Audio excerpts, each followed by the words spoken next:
안녕하세요. 안녕하세요. 반갑습니다. 반갑습니다. 사랑합니다. 사랑합니다. 8월도 후반기에 들어가고 있습니다. 여름도 거의 다 가지 않을까 싶기도 하고요. 내일이 처서입니다. 처서 때 되면 김장 배추 심고 한다고 준비한다고 하는데 가을로 접어 들어가는 그런 시점이 눈앞에 다가왔습니다. 빨리 지나갑니다. 더울 때는 이게 언제 가나 싶은데 또 금세 추위 찾아옵니다. 정말 인생이 이렇게 살같이 지나가는 시원 속에서 또 무엇 하나 이루는 거 없이 그냥 뭐 하나 정말 제대로 붙잡는 거 없이 지나가는 같은 아쉬움 속에서 우리 마음을 어디에 둬야 될지, 무엇에 표대를 맞추고 정말 표적을 맞추고 살아가야 할 것인지 다시 한번 생각하게 하는 시점입니다. 오늘 말씀을 통해서 우리의 삶을 다시 한번 처음 주님을 만날 때로 한번 돌이켜보고 끝날을 다시 한번 바라보면서 우리의 소망이 어디에 있는지 또 우리가 무엇을 위해 살아가야 할 자들인지 깊이 한번 묵상하는 시간이 되기를 바랍니다. 디모데후서 말씀 드리겠습니다.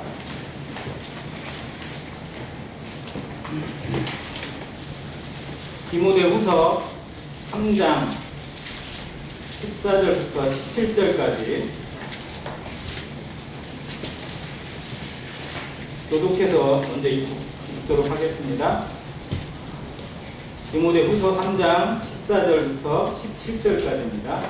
제가 먼저 읽겠습니다. 그러나 너는 배우고 확신한 일에 거하라. 너는 내가 누구에게서 배운 것을 알며 또 여러분도 성령을 받았느니 성령은 능히 저도 알고 그리스도 위에서 알리는 믿음으로 말미암아 구원에 이르는 지혜가 있게 하느니라. 모든 성경은 하나님의 감동으로 된 것으로 교훈과 책망과 바르게 함과 의로 교육하기에 유익하니 이는 하나님의 사랑으로 온전하게 하며 모든 선한 일을 행할 능력을 갖추게 하려 합니다. 아멘. 네. 교학생들이 부르는 찬양에도 이 가사가 들어가고 모든 성도들이 웬만하면 이 말씀을 거의 암송하다시피 공부하는 말씀이기도 합니다. 오늘 말씀의 제목을 이렇게 잡아봤습니다. 기본으로 돌아가자. 같이 한번 해주세요. 기본으로 돌아가자. 기본으로 돌아가자. 모든 일에 기본이 있습니다. 어쩌면 기본이 가장 기초인 것 같고 가장 시작인 것 같고 가장 근본인 것 같지만 실상은 그게 또 마지막이기도 합니다. 기본이 어쩌면 그 모든 것을 다 포함하고 있어요.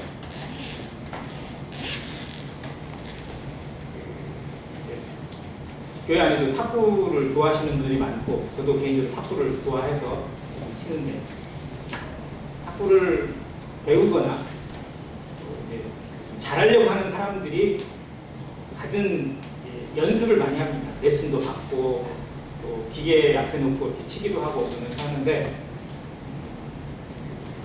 금방금방 성장할 것 같은데 잘 안 돼요. 한 1년 지나면 막 근데 뭐 게임도 하고 뭐또 누구도 이길 것 같고 그러는데 막상 해봐도 잘 안 되는 경우가 참 많습니다. 그때마다 코치나 좀 먼저 좀 보는 사람이 흔히 하는 말이 뭐냐면 기본기가 잘못되어 있다는 얘기를 많이 합니다.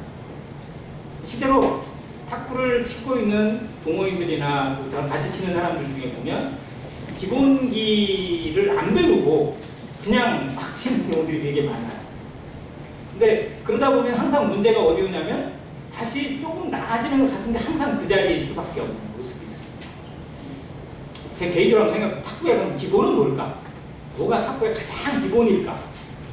생각해 보니까 저는 자세 같아요. 자세를 낮추고 정말 최대한 눈으로 공을 보고 낮추려고 하는 연습, 그게 저는 가장 기본인 것 같아요. 자세 낮추고 발을 움직이고 몸을 움직이고자 하는 자세, 그리고 그분이 하는 것처럼 몸에 힘을 빼고 이렇게 하려고 하면 서서히 잊혀져 갑니다. 근데 막 자세 낮추는 게 정말 쉽지 않거든요. 막 위에서 때리려고만 하다 보면 운이 좋으면 되겠지만 대부분은 안 되는 경우가 좀 많이 나타납니다. 신앙도 마찬가지라고 생각이 되었습니다.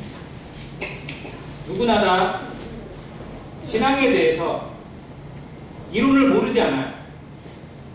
원칙을 알아요. 어떻게 성장해야 할 수 있는지, 어떻게 해야 제대로 신앙생활을 하는 것인지 그 원리나 이론을 모르지는 않습니다. 그런데 뭐가 문제이냐면 기본이 제대로 안 돼 있는 경우들을 많이 발견하게 됩니다. 그래서 애는 쓰는데 항상 터덕터덕거리고 제풀에 꺾여서 힘을 잃거나 혹은 침체가 많이 진행되는 경우도 많이 보게 되고요. 그게 계속 반복되다 보니까 스스로 자신감을 잃거나 또 받은 은사나 어떤 성령의 것을 활용하기보다는 소멸시키는 경우가 더 많이 나타나는 경우도 많이 납니다. 세월이 지나면 지날수록 성장하고 향기가 나타나고 영향력을 나타내야 될 성도가 오히려 더 힘을 잃거나 무기력해지거나 매너리즘에 빠져서 정말로 어떤 영향력을 잃어가는 경우들을 실제로 우리 주변에도 볼 수 있습니다. 저는 이걸 생각하면서 정말 신앙의 기본은 무엇일지, 신앙의 기초는 무엇일지 한번 생각을 해보았습니다. 먼저 기본이라는 단어하고 기초라는 단어가 있습니다. 비슷한 것 같기도 하고 약간은 다른 것 같기도 해요. 구분을 한번 해봤어요. 기본은 뭐고 기초는 뭘까? 얼마나 다를까? 느낌이 어떠세요? 기본이라는 단어와 기초라는 단어를 들으면 같다고 느껴지세요? 좀 약간 차이가 느껴지세요? 차이가 있죠? 어떤 차이가 느껴지세요? 기본은 근본이고 기초는 기초고 기초는 글쎄요, 느낌상 한자로 한번 볼게요. 턱이자는 똑같아요. 근데 기본할 때 본은 근본본이고 기초할 때 초는 뭔지 아세요? 처음 초가 아니고 이걸 뭐라고 해야 되죠? 지탱하는 어떤 그 초? 그러니까 주춧돌 초자예요. 이게. 그러니까 집을 세울 때 주춧돌을 놓는 그 개념의 초자가 이 초자거든요. 굳이 얘기하면 기본은 마음가짐과 태도를 의미하는 쪽이 커요. 어떤 신적인 부분이나 자세 이런 걸 의미하고요. 기초는 실행으로 옮겨지는 첫 단계를 의미합니다. 그러니까 영어로 굳이 표현하면 기본은 소프트웨어고 기초는 하드웨어예요. 근데 참 시작은 비슷한데 기본은 마음가짐, 태도, 자세 이런 걸 의미한다면 기초는 그 터를 어떻게 놓느냐, 무엇부터 시작하고 어떤 실행을 하느냐라는 것을 의미한다고 할 수 있겠습니다. 근데 그걸 굳이 구분하지 말고 기본이나 기초나 다 같은 밑바닥이에요. 시작이에요. 반성이라고 하면 됩니다. 자, 이 시작이 과연 우리에 얼마나 맞춰져 있는지, 얼마나 정말 잘 다듬어져 있는지, 얼마나 나는 이 기초에 대해서, 기본에 대해서 우리 마음 가운데 붙들려 있는지를 한번 생각해 보면서 우리 신앙을 점검하고 마지막 때를 살아가는 성도의 모습에서 무엇을 회복해야 될지 한번 생각해 보게 됩니다. 계시록 2장 처음에 보면 7교회 중에 첫 번째 교회가 어디죠? 에베소 교회입니다. 에베소 교회는 칭찬도 받았고 책망도 받았어요. 그들은 많은 역사도 행했고 믿음도 있고 놀라운 봉사도 있었고 또 사랑의 수고도 많았습니다. 그런데 책망을 받았어요. 무슨 책망을 받았죠? 처음 사랑을 잃었느니라. 그러면서 네가 어디서 그걸 떨어뜨렸는지 어디서 잃어버렸는지 찾으라는 거예요. 회개해서 찾으라는 겁니다. 그걸 찾지 못하면, 그걸 회복하지 못하면 상급을 잃어버립니다. 네 지위를, 네 영광을 그 촛대로 옮겨버리겠다고 하셨어요. 그만큼 이 처음 사랑이 중요합니다. 우리 신앙의 이 처음 사랑은 흔히 뭐라고 표현하냐면 첫사랑이라고 얘기해요. 신앙의 첫사랑. 연애하는 사람들이 결혼하신 지 뭐 30년 되신 분 혹은 50년 되신 분도 있을 수 있고 그러는데 처음에 연애할 때 정말 그 먼 거리에 전화도 잘 안 되던 시절, 핸드폰도 없었잖아요, 그때 당시에. 어떻게 막 그 연락을 해서 만나자고 약속을 해서 막 만나면 다방에서 만나든지 여기서 만나든지 그냥 그 설레는 마음으로 그 그들 기다리는 시간 동안에 또 얼굴을 처음 딱 보는 순간에 막 가슴이 얼마나 두근두근 거렸는지 그 느낌을 계속 유지만 한다면 정말 부부 생활 뭐 지처럼 뜨거울 게 없잖아요. 그런데 이걸 잘 유지 못하거든요. 그걸 지금도 유지하시는 부부, 나는 지금도 내 아내를 보면 막 마음이 막 두근대근 막 뛰고 막 콩탕콩탕하고 막 가슴이 벌렁벌렁하고 이런 분, 이런 황교님 혹시 계시면 손 들어보세요. 그럼 못 살죠. 아, 이거 있을 수도 있어요. 왜 그러세요? 늘 신혼 같은 부부, 얼마나 아름답고 얼마나 좋아요. 그런데 이게 쉽지는 않아요. 그러길 기도하고 그러길 꿈꾸지만 아예 그냥 안 된다고 스스로 합니다. 아, 형제님 생각만 하면 막 얼굴이 굴굴아프게지고 뭐 이런 자매님들도 계셔야 되는데 대부분이 안 그런 것 같아요. 근데 이게 형제 자매에게는 어쩔지 몰라도 하나님께는 이걸 잃어버리지 말아야 됩니다. 주님 생각하면, 주님의 은혜 생각하면, 하나님 생각하면 우리 마음이 늘 그 처음 마음, 내가 정말 어떻게 구원받았는지, 내가 어떻게 그런 상태에서 하나님을 믿게 되었는지, 내게 어떻게 하나님의 자녀라는 이름을 얻고 하나님의 이름으로 사는 자, 하나님의 자녀로 사는 자, 교회의 지체로 은사를 가지고 섬기는 자가 될 수 있었는지 그 느낌을, 그 첫사랑을 우리는 잊지 말아야 됩니다. 그래서 우리는 성찬 예배를 드려요. 그걸 더 기억하고 더 붙들자고 드리는 겁니다. 내 자랑하기 위해서 드리는 게 아니라. 그런데 이 처음 사랑이 얼마나 우리 가운데 계속 우리의 마음을 이끌고 있고 우리의 심정을 끌어오르게 만들고 있고 감동을 주고 있고 우리 삶을 이끌어가는 성령의 능력이 되고 있는지 우리 스스로 점검하시길 바랍니다. 그 힘으로 산다면 그 은혜로 살고 그 능력으로 끌려감을 당하면서 하나님이 나를 끌고 가시는 것을 경험하는 성도는 정말 어디에 눈 돌릴 틈도 없고요. 무엇 하나에 시험 당할 일도 없어요. 실상 실족당할 일도 거의 없습니다. 그런데 우리가 그걸 잃어버리니까 계속 우리 눈이 돌아가고 우리 생각이 돌아가다 보니까 사람이 걸리고 일이 걸리고 모든 게 걸려요. 실상 신앙을 지키는 가장 근본은 이 처음 사랑이 있다고 저는 믿습니다. 그리고 이 기본을 잃어버린 신앙은 늘 다람쥐 쳇바퀴듯이 그런 걸 반복할 수밖에 없고, 물론 연약한 우리가 그거를 반복하는 걸 주님이 너무 잘 아시지만, 그러나 진보를 나타내겠습니다. 너의 진보를 드러내라고 하셨잖아요. 우리의 삶의 진보, 우리 믿음의 진보, 우리 신앙의 진보가 나타나기 위해서 이 정말 기본을 다시 한번 되새기고 우리 마음 가운데 붙드는 그런 한 시간이 되기를 바라는 마음이 있습니다. 그러면 신앙의 기본은 무엇에서 시작할까요? 아까 읽은 말씀이 그걸 의미합니다. 바로 말씀입니다. 신앙의 기본은, 하나님을 향한 믿음의 기본은 누가 뭐라고요? 말씀에 있습니다.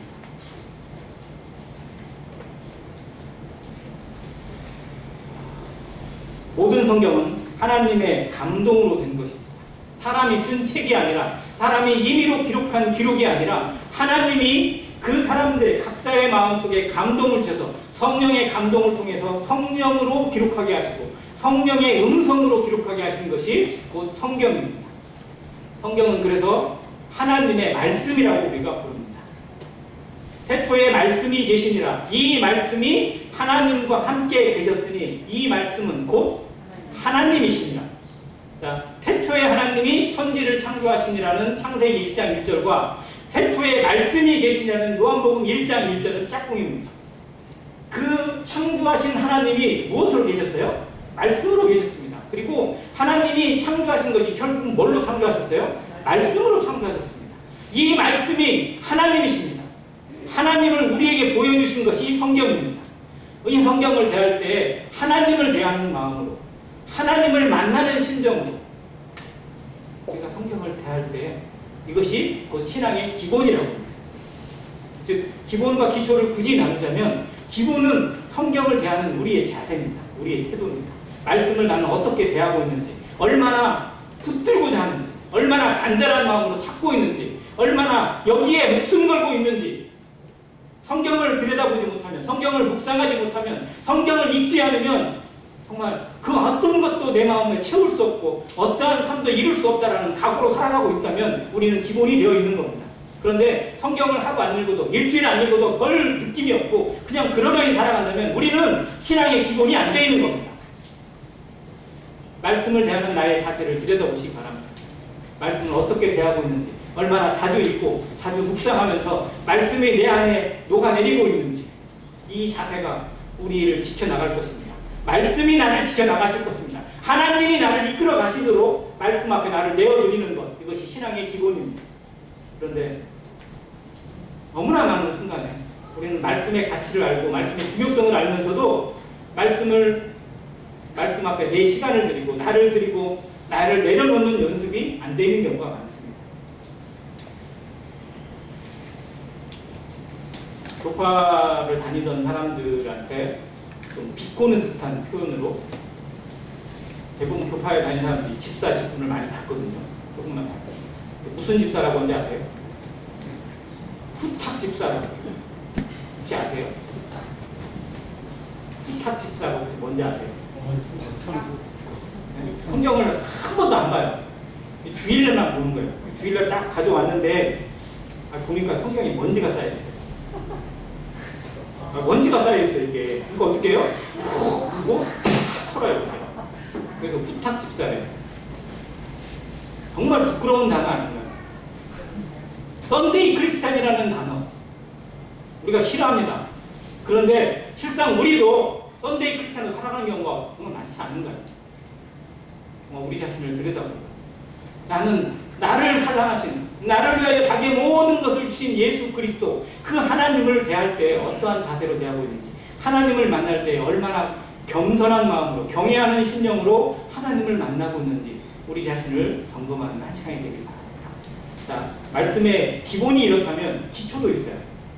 말씀의 기초는 뭐냐면 말씀을 공부하는 습관입니다. 말씀을 대하는 자세도 중요하지만요, 말씀을 어떻게 공부할 것인지 그 기술도 중요해요. 그래서 말씀을 공부하고 말씀을 읽는 어떤 그런 단계가 몇 단계가 나와 있거든요. 흔히 이걸 손에 비유합니다. 자기 손을 한번 보시면 5가지 손가락이 있어요. 5가지 손가락 중에 제일 중요한 손가락 어디죠? 어디가 제일 중요하세요? 서로 달라요. 통일이 안 돼요. 그러니까. 제일 중요한 손가락 엄지입니다. 엄지. 자, 엄지 빼고 얘 4개로만 뭐 하려고 해보세요. 얼마나 답답한지 아세요? 뭐 하나 제대로 할 수가 없어요. 그냥 힘을 줄 수가 없어요. 즉 엄지가 힘의 원동력입니다. 왜냐하면 그래서 방향이 달라요. 이게. 왜 서로 보완하게. 그래서 이 2개만 있어도 어느 정도 돼요. 근데 이 둘 가지고는 이거밖에 못해요. 자, 손가락에 이걸 왜 비유했냐면 성경을 공부하고 성경을 보는 방법 5가지를 얘기했어요. 따라해주세요. 묵상, 듣기, 읽기, 연구하기, 암송하기. 이거 5가지를 성경을 공부하고 성경을 배우는 방법이라고 얘기합니다. 읽고 듣는 거 중요합니다. 연구하는 것도 중요해요. 자료를 통해서 성구사전이나 성경사전이나 혹은 뭐 주석이나 이런 걸 통해서 더 깊이 있게 연구하는 것도 중요해요. 그리고 성경을 할 수만 있다면 암송하는 것도 대단히 중요합니다. 그래서 믿지 않는 자들이나 어느 상황에서든지 내가 암송하는 구절이 있으면 그들에게 이렇게 소망에 관한 말을 전달할 때 아주 쉽잖아요. 막 성경 찾으려고 그러고 막 스마트폰 거기서 뒤지고 막 해가지고 무슨 검색하고 그러면 약간 좀 보이잖아요, 수준이. 이게 그새 암송 따져가지고 암송하는 말씀 딱 들려주고 하나님 말씀 이렇다라고 해주면 좀 우리 흔히 표현으로 약간 가오가 잡히잖아요. 그래서 암송은 믿지 않는 자들이나 혹은 누군가에게 상담을 하거나 혹은 또 어떤 대화를 나누거나 이럴 때 대단히 중요한 역할을 해요. 그런데 그 모든 것에 앞서서 가장 중요한 건 뭐냐면 하나님을 직접 대면해서 만나는 묵상의 시간입니다. 묵상을 뭐 큐티라고 얘기하고도 별 얘기를 다 하는데요. 묵상은 뭐냐면 말 그대로 성경에 깊이 잠기는 거예요. 말씀에 잠기는 겁니다. 말씀에 나를 녹이는 거예요. 말씀이 내게 그냥 들어오는 게 아니고 내가 말씀으로 들어가는 것이 묵상입니다. 아, 이 말씀이 하나님이구나. 이 말씀을 오늘 주셨구나. 이 말씀을 과연 어떻게 나에게 삶에 적용시킬 것인지를 깊이 있게 묵상하고 기도하고 하나님의 뜻을 구하는 겁니다. 묵상의 원칙은 말씀을 2번, 3번 읽는 거예요. 먼저. 그냥 이렇게 읽지 마세요. 오늘 무슨 말씀 볼까 해가지고 딱 펴가지고 이렇게 읽지 마세요. 제발. 이거 진짜 시험에 걸려요. 누가 그렇게 다 읽었는데 갑자기 유다가 목을 메고 갑니다. 이렇게 나왔대요. 유다가 예수님 팔고 목 매달았다고 하는 말씀을 딱 읽었대요. 뭐 어떻게, 이걸 어떻게 받아야 돼? 아무튼 성경은 그렇게 대하는 게 아닙니다. 정말 정해놓은 말씀을 쭉 읽는 가운데서 오늘의 주신 분량을 체크하시고 오늘 이 말씀을 통해서 무엇을 주실 건지 기도를 먼저 하세요. 하나님 앞에 엎드리는 기도. 이건 하나님의 대화입니다. 뭐 달라고 하는 기도가 아니에요. 하나님 이 말씀을 통해서 하나님의 뜻을 깨닫게 해주시고 하나님이 오늘 하루를 비춰주시고 조명해 주시고 이끌어 주시기를 기도하는 기도를 드리세요. 그리고 그 말씀을 조용히 묵상해 보세요. 뜻이 잘 익혀지지 않으면 한 번 더, 또 한 번 더. 정말 그러다 보면 묵상의 시간이 10분에 끝날 수도 있지만 1시간에도 안 끝날 수도 있어요. 그렇게 바쁜 삶을 살았던 마르틴 루터가 아침 시간 2시간을 꾹박 이 묵상의 시간에 담겼어요. 자기는 이 시간이 너무 귀하고 소중해서 하루가 바쁘고 뒤에 할 일이 정말 많아도 이 시간을 결코 양보할 수가 없었다고 고백을 합니다. 허드슨 테일러가 중국 선교에 선교할 수 있던 이유가 뭐냐면 아침 시간을 하나님 앞에 드리고 기도하고 엎드렸어요. 말씀을 구하고 하나님 앞에 엎드려서 하나님 오늘 어떻게 살아갈 것인지 음성을 들려주시기를 바라는 그 기도를 드렸어요. 그래서 그가 고백했습니다. 중국의 태양은 내가 기도하는 모습을 보지 않고는 떠오른 적이 없다고 그랬어요. 믿음의 선진들이 살아가는 방법들, 하나님의 사람이 살아가는 방법은 세상과 조금은 달라야 됩니다. 세상과 똑같은 기준으로 살면서 무엇인가가 나를 통해 이루어진다는 건 하나님을 속이는 거예요.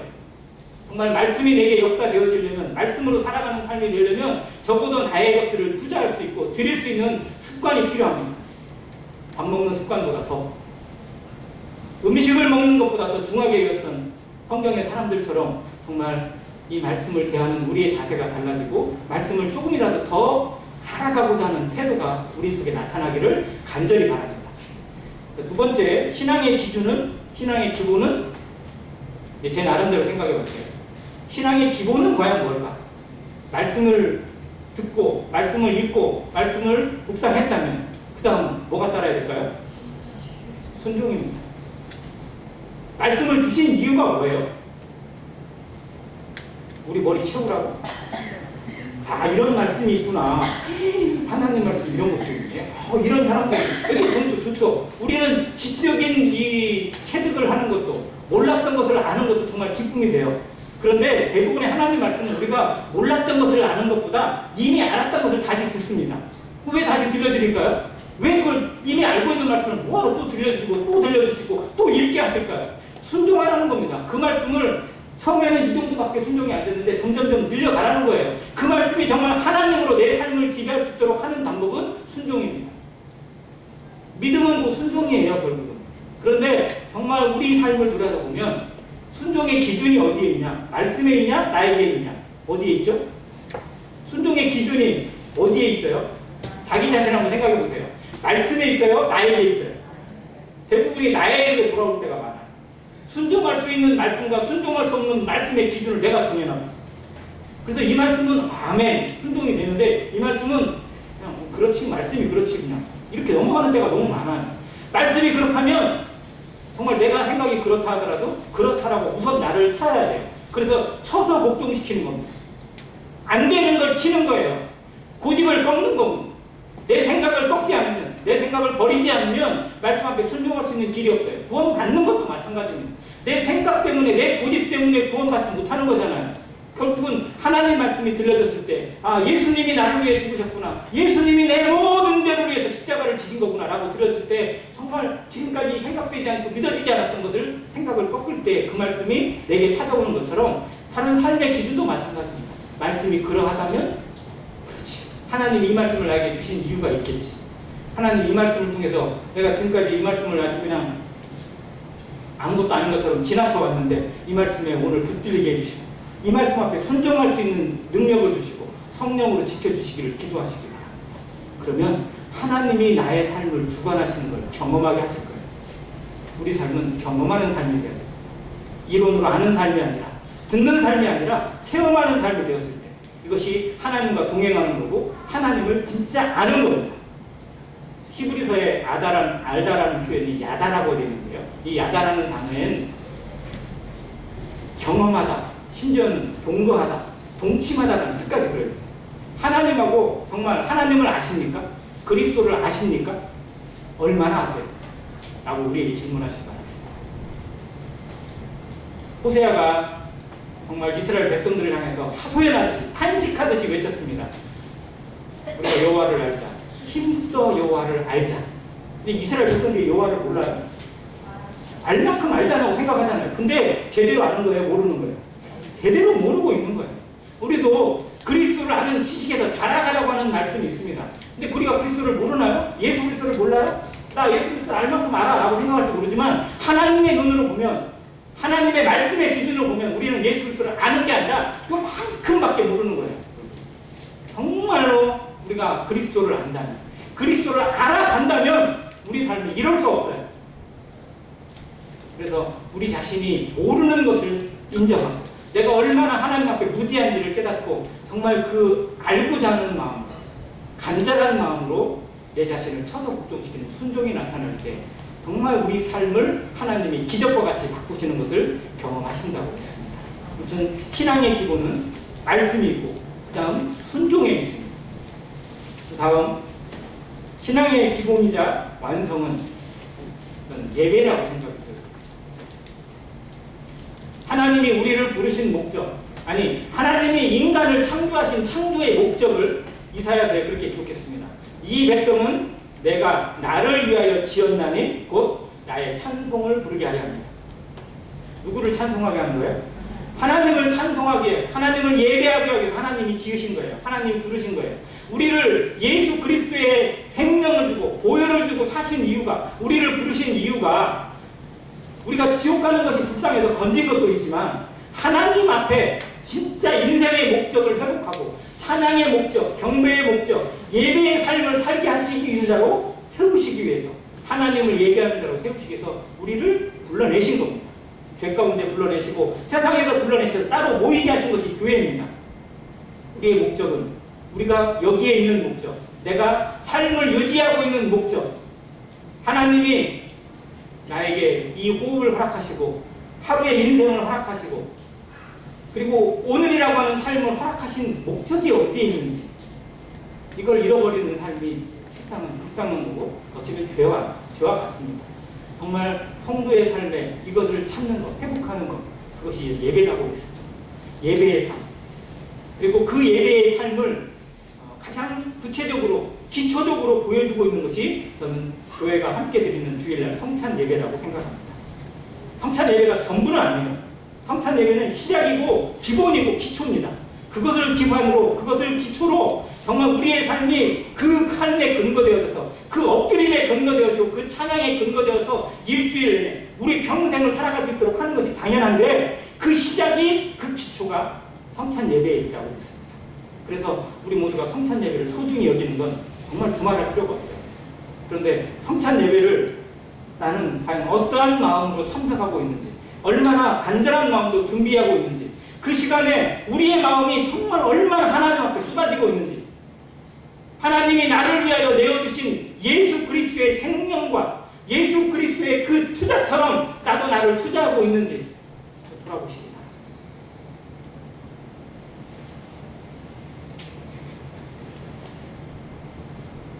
글쎄요, 저는 고등학교 3학년 때 구원을 받았는데 고3 때는 뭐 어떻게 보면 학교도 그렇고요, 제대로 성찬 예배 시간에 참석을 한다는 것 자체는 많이 생각을 못해요. 대학교 1학년이 되자마자 그때부터 저한테 권면을 해주셨어요. 성찬 예배에 참여를 하라고. 성찬 예배를 참여하는 것이 이제 그냥 자리에 앉아서 있는 것이 아니라, 형제니까 이제 뭐 하라는 거냐면 찬양을 선택을 하든지 말씀을 통해서 감사를 드리든지 이런 것을 하라는 거예요. 근데 구원받은 지 1년도 안 돼가지고, 그것도 고등학교 3학년 때 구원받고 뭐 성경을 얼마나 알고 뭘 얼마나 알겠어요. 대학교 1학년이 되었는데. 근데 그 말씀이 그냥 허투루 들리지 않는 거예요. 무겁게 들렸어요. 그럼 어떻게 해야 되지? 어떻게 해야 되지? 정말 막 고민도 많았고 또 잘 안 되기도 했어요. 그런데 아무튼 계속 그 권면을 듣다 보니까 해야 되겠다. 어떻게 할까 고민하다가 이제 막 연습을 한 거예요. 찬송가를 선택을 해놨어요, 마음에. 이 찬송은 불러야지. 근데 그 예배 시간 참석하는 걸 보잖아요. 찬송가 405장, 그때는 405장이 나 같은 교인 차리죠. 찬송가 405장 부르시겠습니다. 이 한마디면 되잖아요. 근데 이게 나와요, 안 나와요? 진짜 그 집에서요, 조금 좀 말 못해가지고 한 100번은 연습했던 것 같아요. 혼자 방에서. 찬송가 405장 부르시겠습니다. 찬송가 405장 부르시겠습니다. 혼자 막 연습을 막 했어요. 주일날 딱 왔어요. 딱 앉아서 방석에, 그때는 방석에 앉았잖아요. 쭉 방석에 앉아서 딱 해놓고 이제 틈을 노리는 거예요. 언제 이 찬양을 선택을 할까? 언제 부를까? 그것도 분위기가 있잖아요. 아무 때나 시작하면 안 되고, 또 처음부터 당돌하게 제가 시작하면 안 되니까. 근데 막 분위기를 보고 언제 해야 될까? 막 이렇게 보고 있는데, 지금인가? 이게 느낌이 딱 왔는데 막 하려고 하는데 막 입이 안 떨어지는 거예요. 하고 있는데 갑자기 누가 딱 불러요. 또 푹 구도 안 돼요. 이거를 진짜 몇 번을 반복했는지 몰라요.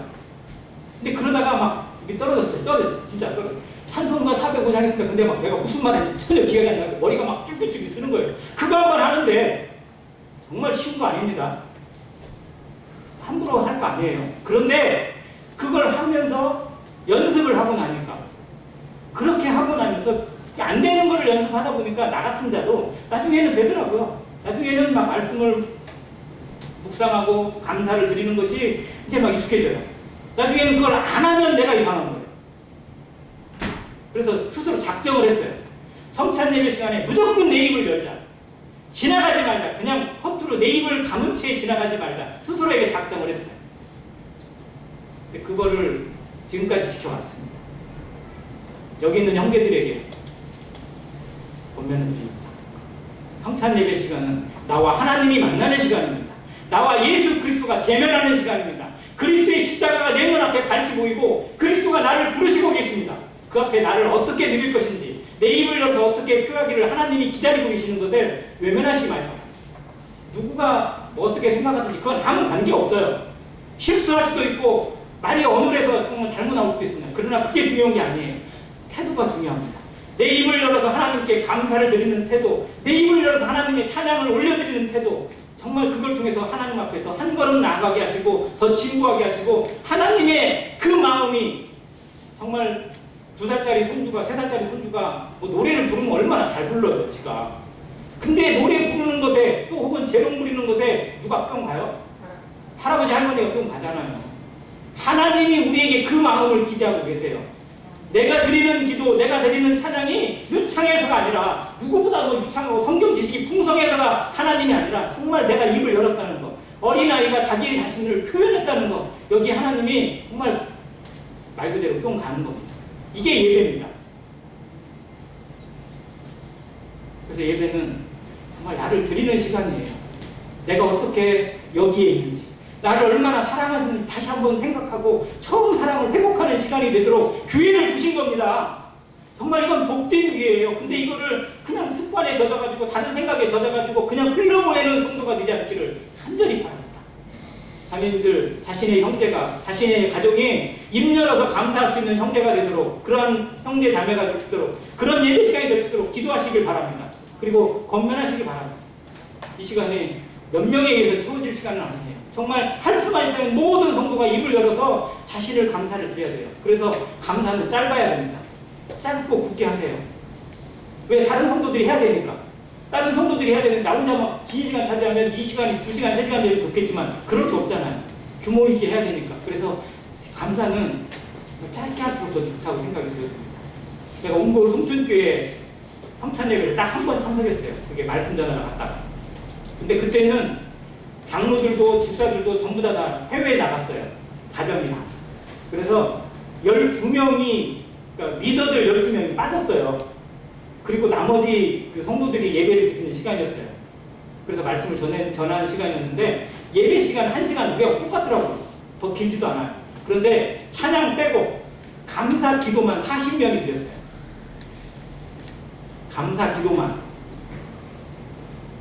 그러니까 평균이 30초를 안 넘어요. 평균. 한 분이 좀 길게 하시는 분이 있더라고요. 한 분. 딱 한 분. 근데 나머지 젊은 형제들은요, 진짜 10초도 안 돼요, 어떤 사람. 그렇게 감사드려요. 그리고 또 감사 또 드리고 또 드리고 또 드리고 계속 연결 릴레이로 드려요. 한 번 드리면 한 7명이 드리고 또 찬양 하나 드리고 또 한 7명 쭉 찬양 감사 드리고 이렇게 하더라고요. 근데 정말 틈이 없어요. 어떻게 보니까. 근데 그걸 드리고 와서 저희 모임에서 예배 시간 참석하면 때로는 좀 답답함이 느껴지기도 해요. 근데 저희 안에도 나름대로의 영향력이 있어요. 왜? 깊이가 더 있으니까. 그런데 정말 저는 모든 성도들이 참석하기를, 모든 성도들이 구원받은 형제라면 당연히 여기에 참석하는 것이 의무입니다.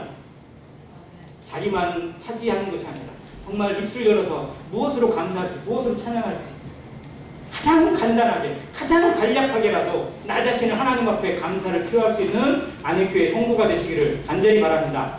네. 자, 다음 신앙의 기본. 이제 하드웨어적인 면은 기초라고도 할 수 있는데요.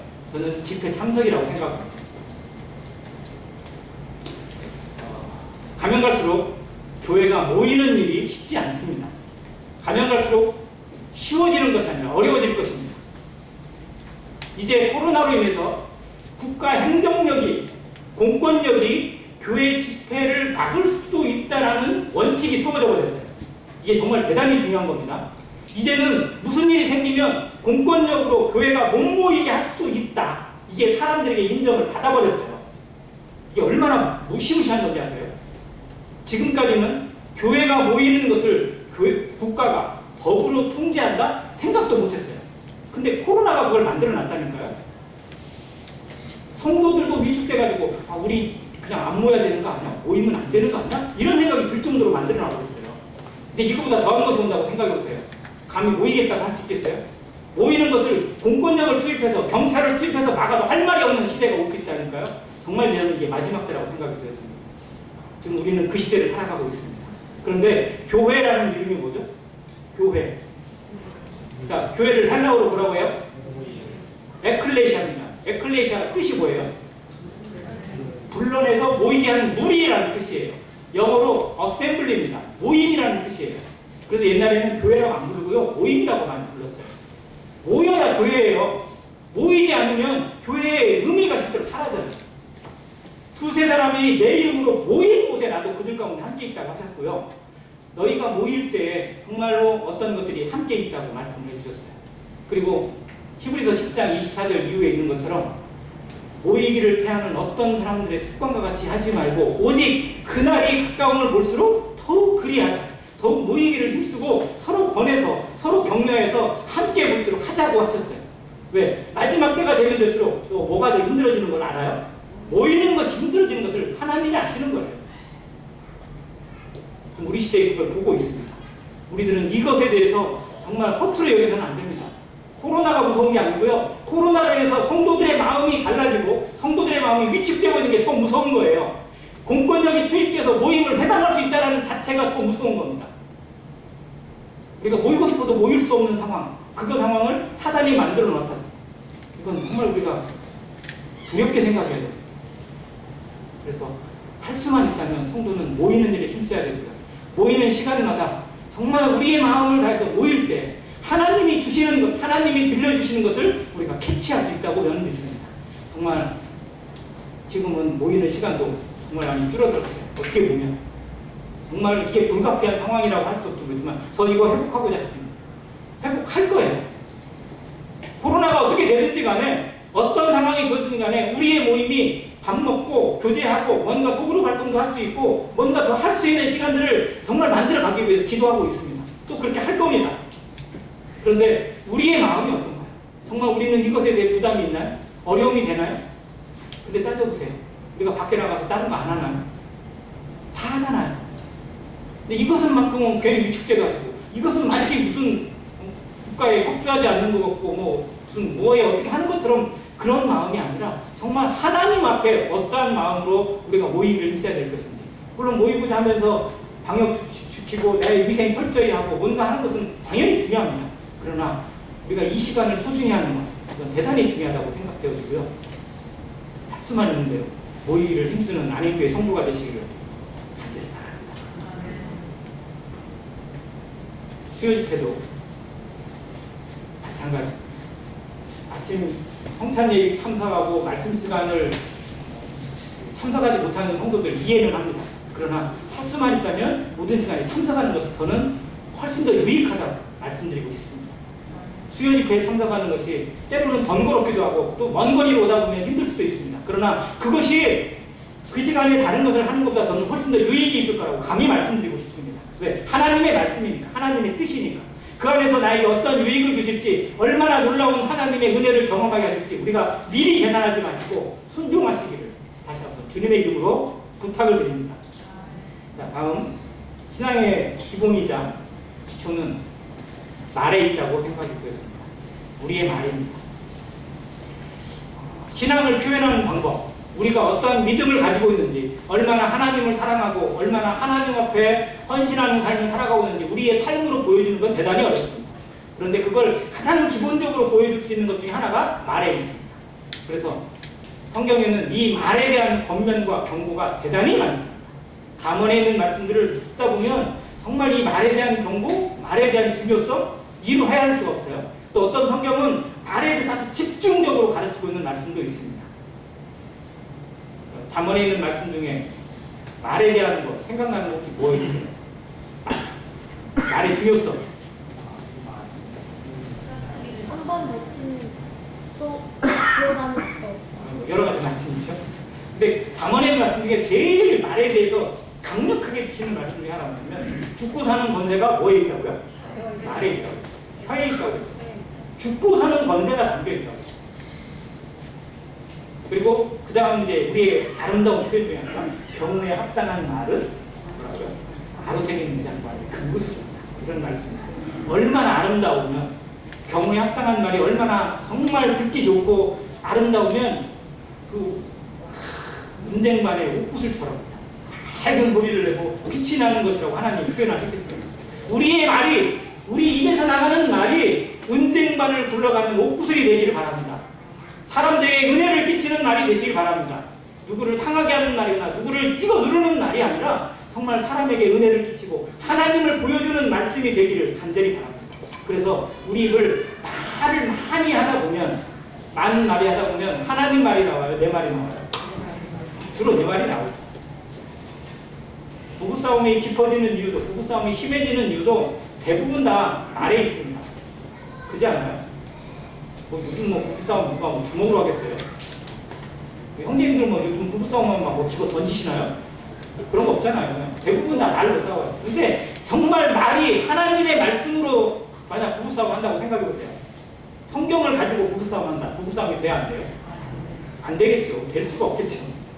아무튼 그렇다면 우리의 입이, 우리의 입술이 하나님 앞에 머물러 있고 하나님의 말씀을 사모하는 가운데만 두어져 있다면 우리는 누구하고 다툴 일이 별로 없어요. 근데 우리 말이 정말 내 욕정을 이기지 못하고 내 욕심을 이기지 못하고 이 감정을 추스리지 못한 채 튀자 나오니까 실제로는 제일 먼저 나를 상하게 하고 나를 듣는 사람을 상하게 합니다. 말에 대한 것은 굳이 말하면 속담으로도 엄청나게 많잖아요. 말을 흔히 뭐라고 표현하죠? 물로 표현해요. 말을 한번 하면 뭐라고 하죠? 표현할 때? 엎질러진 물이라고 표현해요. 정말 말하기 전에 이걸 조금이라도 생각했으면 그거를 내뱉지 않았을 텐데 생각해 나와서 후회하는 것들이 얼마나 많은지 모르겠어요. 정말 우리의 삶이 하나님을 드러내는 삶, 하나님 앞에 동행하는 삶이 되기를 그렇게 기도하는데, 그래서 말씀을 보고 있고, 그래서 순종하고자 하고, 그래서 예배를 드리는데 그거를 말로 깨뜨려요. 말로 다 망가뜨려요. 정말 우리 입에 재갈을 먹이시기 바랍니다. 성도의 입이, 성도의 입술이 하나님의 은혜를 끼치는 날이 될 수 있기를 간절히 바랍니다. 안행교회 성도의 삶에서 나타나는 것들, 또 나타나야 할 것들이 무엇인지 우리 삶에서 다시 한번 조용히 묵상하시길 바랍니다. 우리는 다시 기본으로 돌아가시길 바랍니다. 기본이 실제로는 기본이지만, 말은 기본이지만 진짜 완성이에요. 이것만 이루어지면 더 뭐가 필요할게요? 순종이 되어지는데, 봉사가 되어지고, 은혜가 넘쳐나는데, 말이 은혜가 넘쳐나고, 삶의 순종이 이루어진다면, 은사대로 순종하고, 은사대로 섬기고, 은사대로 열매 맺는 건 지극히 당연한 거예요. 그건 하나님 하시는 거예요. 그냥. 말씀이 이루어가는 겁니다. 우리는 그걸 보는 거예요. 내가 하는 게 아닙니다. 그러나 기본이 안 돼 있으면요, 성령이 나를 통해 역사하고 싶어도, 나를 통해 일하고 싶어도 일이 안 돼요. 왜? 어긋나 있으니까. 코드가 안 맞으니까. 자동차의 엔진이 움직이고 돌아갑니다. 자동차를 다 타시니까 초기에는 많이 안 들여다보시지만 알아두세요. 자동차 엔진이 돌아갑니다. 그거 흔히 엔진이 회전수를 뭐라고 그러죠? RPM이라고 그래요. RPM. 그러니까 RPM이 보통 어디까지 올라가죠? 엑셀 밟으면 어디까지 올라가요? 별로 안 보시나 봐요. 그거. 보통 주행 중에 RPM 어디까지 가요? 2000 갑니다. 2000. 보통 2000이 많아요. 처음 시동 키면 700rpm에서 750rpm 있어야 돼요. 1000rpm까지 올라가면 조금 더 엔진이 과열된 거고. 자, 750rpm 있어요. 그리고 주행 중에 쭉 가다 보면 2000rpm까지 올라갑니다. 막 속도 내리면서 고바위에 올라가는데 막 엑셀 막 밟으면 어디까지 올라가요? 3000 올라가죠. 근데 바늘은 어디까지 가 있어요? 여기 표시 문구는 5500까지 가 있어요. 거기까지 갈 일은 거의 없어요, 진짜. 우리가 아무리 밟아도 5500rpm 나갈 일은 거의 없고요. 그렇게 밟았다가 엔진이 금방 갑니다. 자, 근데 2000rpm을 놓고 볼게요. 그럼 2000rpm이 무슨 뜻이에요? 2000rpm이라고 해요, rpm. 로테이션 퍼 미니트예요. 1분당 회전수예요. 1분. 분당 회전수예요. 분당 2000번 하는 거예요. 그러면 60초를 나눠보면 1초에 몇 번? 30번 이상 왕복하는 거예요. 엔진이 그게 RPM이에요. 그 정도 왕복해야 이게 힘을 내는 거예요. 자, 그러면 얘가 그 1초당 30번 이상 왕복을 하려면 얼마나 많은 구속품이 돌아가겠어요. 근데 이 구속품들이 전부 다 연결되어 있단 말이에요. 기어로 연결되어 있고 물려져 있어요. 그래서 얘가 돌아가면 얘가 돌아가게 되어 있어요. 그러니까 우리는 하나만 돌리는 건데 실장은 모든 것들이 다 돌아가요. 이게 성령의 역사입니다. 우리 안에 구성되어 있는 것들이 다 구성으로 구성되어 있어요. 그게 그리스도의 몸이에요. 내가 나를 돌리는 게 아니에요. 내가 나에게 힘을 줘서 돌리는 게 아니에요. 내가 스스로 한번 생각해서 자동차 운전하면서 내가 기어를 내 힘으로 돌린다고 생각했어요. 이게 말이 되겠어요. 그런데 나는 시동만 걸었는데 나는 엔진에 이게 그 악셀만 밟았는데 나머지는 거기에 연결되어서 돌아가요. 이게 성령이 하시는 역사입니다. 교회가 이루는 역사는 성령께서 우리가 서로 연결되어 있는 구석들을 서로 돌리시는 거예요. 그래서 이 구석은 이걸 돌아가지고 다른 일을 하고 또 다른 구석은 그걸 통해서 다른 역사를 이루어요. 그래서 우리가 은사가 다르고 직분이 다르고 모양이 다른 이유가 거기에 있어요. 한 가지 일만 하라고 주신 게 아니라 어떤 사람은 그 성령의 은혜를 받아서 봉사의 일을 하고 어떤 사람은 섬김의 일을 하고 어떤 사람은 복음을 전하고 어떤 사람은 가르침을 해요. 근데 온 성도들이 이 일의 나시를 준비시켜야 돼요. 기본이 되어 있어야 되는 겁니다. 성령이 사용할 수 있는 기본. 성령이 우리 자신의 인생을 건들 수 있고 투자할 수 있고 터치해서 움직일 수 있는 기본이 안 돼 있으면 성령이 움직이는 게 힘들어요. 빡빡해요. 기어가 안 물렸어요. 생각해보세요. 기어가 물리지 않았어요. 서로. 이거 돌린다고 생각해보세요. 얼마나 힘든지 아세요? 정말 막 가진 자금이 나오고요. 온갖 소리가 나고 빽빽 쏟다가 나중에 떨어지게 되어 있어요. 우리의 삶이 성령에 맞춰 있지 않으면, 성령의 코드가 맞춰 있지 않으면 신앙생활을 하는 것이 뻑뻑해질 수밖에 없습니다. 그래서 이 삶의 기본을 다시 한번 생각하고 이 삶이 우리에게 윤활유입니다. 하나님 앞에 맞춰져 있는 윤활유예요. 정말 부드럽게 돌아가요. 아무 일이 없는 것처럼 돌아가요. 너무 자연스러운 거예요. 엔진이 그렇게 뜨거운데 그렇게 열심히 돌아가고 있는데도 타지 않고 하는 이유가 뭐예요? 윤활유가 있습니다. 이 윤활유의 기능이 성령이 우리 안에 역사되어지면요 서로 마찰이 있을 것 같고 정말 안 맞는 것 같은데 성령께서 모든 걸 맞춰 가시는 겁니다. 이 삶을 경험하는 것이 신앙이라고 생각합니다. 그래서 우리 삶의 마지막을 바라보고 있는 이때에 정말 신앙의 기본을 다시 한번 생각하고 묵상하고 찾길 바랍니다. 이거 붙잡으시기 바랍니다. 다시 한번 정리만 하고 마치겠습니다. 신앙의 기본은 첫 번째 뭐라고 했죠? 말씀입니다. 말씀을 대하는 태도도 중요하고요. 말씀을 연구하는 방법들도 정말 우리 가운데 다시 한번 찾기 바랍니다. 두 번째, 말씀을 읽었다면, 말씀을 들었다면 그 다음 자세는 뭐가 중요해요? 순종입니다. 말씀 앞에 순종하는 삶을 살아가시길 다시 한번 바랍니다. 다음, 신앙의 기본이자 완성은 어디에 있어요? 예배에 있어요. 주일날 성찬 예배에 우리 자신을 다시 한번 들이시길 바랍니다. 내 입을 열어서 주님 앞에 감사를 표하시고 찬양을 드리고 내 삶이 그 순간만큼은 하나님께 온전히 붙들리는 한 시간이 되도록 기도하시길 바랍니다. 다음, 신앙의 기본은 집회에 참석입니다. 교회를 소중히 여기고 성도가 모이는 시간에, 교회가 모이는 시간에 정말 할 수만 있다면 같이 참석하는 안행교회 성도가 되시기를 간절히 바랍니다. 마지막, 신앙의 기본이자 기초는 우리의 입술의 말입니다. 우리의 말을 다스리고 입술의 재갈 먹여서 하나님의 은혜가 끼치는 말이 성도를 통해서, 우리를 통해서, 그리고 나를 통해서 믿는 성도들에게 뿐만 아니라 믿지 않는 자들에게도 하나님을 보여주고 그리스도를 나타낼 수 있는 놀라운 영향력을 발휘하는 안행교회 성도가 되시기를 간절히 바랍니다. 감사합니다.